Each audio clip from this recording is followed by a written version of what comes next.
بسم اللہ الرحمن الرحیم۔ میں ہوں ایس انصاری۔ کیا کروں میں کیا کروں، مجبوری ہے میری۔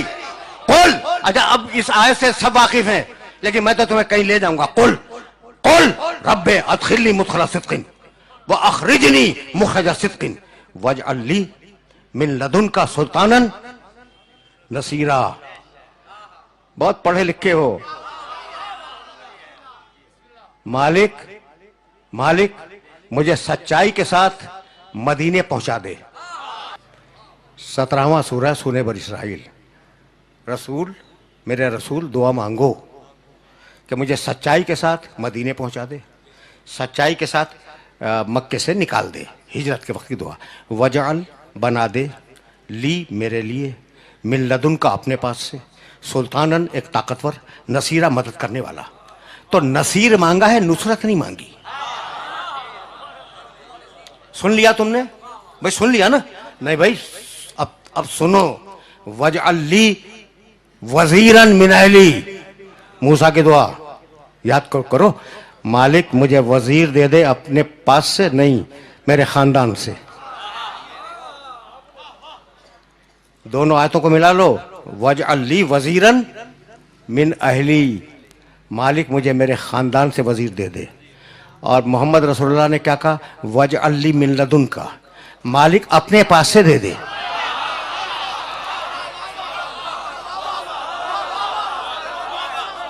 آیت ہے بھائی، آیت ہے، آیت ہے قرآن کی، دونوں آیتیں ہیں قرآن کی۔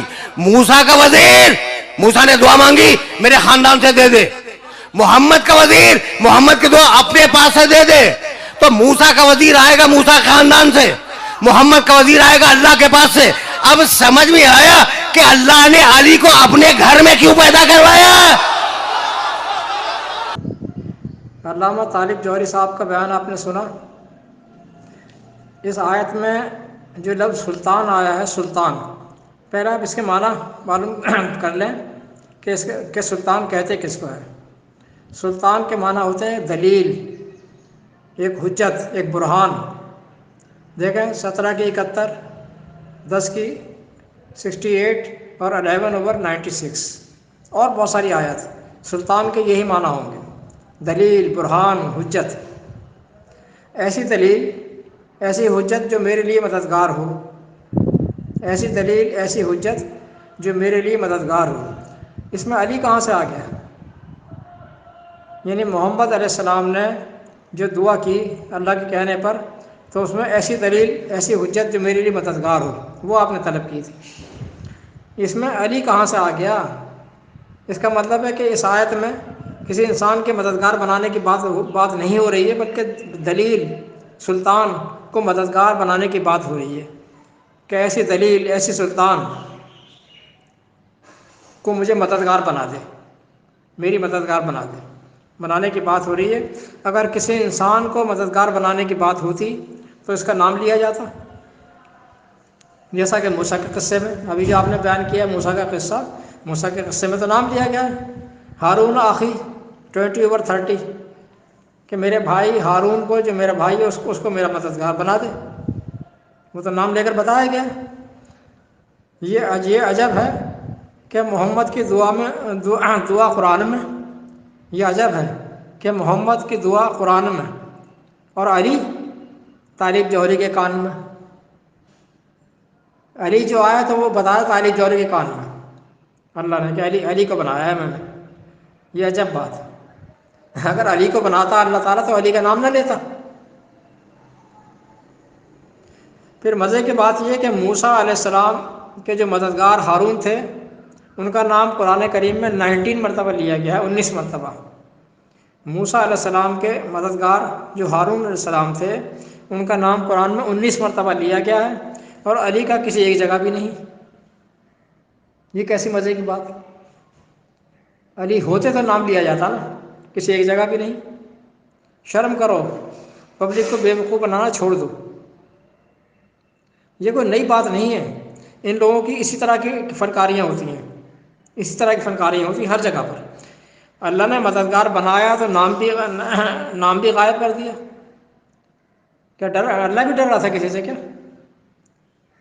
اس لیے کہ وہاں سلطان کو مددگار بنایا، انسان کو نہیں۔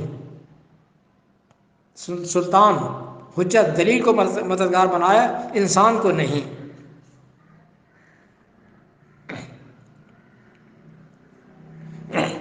یہ ہر جگہ اسی طرح کا کھلواڑ کرتے ہیں آیات کے ساتھ۔ یہ ایران سے آئے ہوئے مجوسی اماموں کے بل پر، ایران سے آئے ہوئے مجوسی اماموں کے بل پر جو انہوں نے روایت اکٹھی کی ہے نا، کہ بل پر اپنا مسلک چلاتے ہیں، نام قرآن کا لیتے ہیں۔ بار بار جو ہائی لائٹ کر رہے تھے نا، قرآن قرآن، علامہ طالب جوہری کہاں ہے قرآن میں؟ تو نام ہی دکھا دیتے کم از کم علی کا۔ اپنا مسلک چلاتے ہیں، نام قرآن کا لیتے ہیں۔ جیسے اسی آیت میں ان کے کھلواڑ کیا ہے انہوں نے۔ پورے قرآن میں نہ علی کا نام ہے، نہ فاطمہ کا، نہ حسن کا، نہ حسین کا، نہ کسی اور کا، کسی کا بھی نہیں۔ ان لوگوں کو جب یہ نام لے لے کر جو ہے پیش کرتے ہیں نا کہ یہ آیت فلاں کے لیے اتری، یہ آیت فلاں کے لیے اتری، یہ آیت فلاں فلاں کے لیے اتری ہے، اللہ نے نہیں بتایا، ان کو پتہ چل گیا۔ چلیں پھر آگے کبھی چلیں گے انشاءاللہ۔ طالب جوہری کی فریب کاری آپ کے سامنے رکھی ہے۔ وسلام یہ سنسائی۔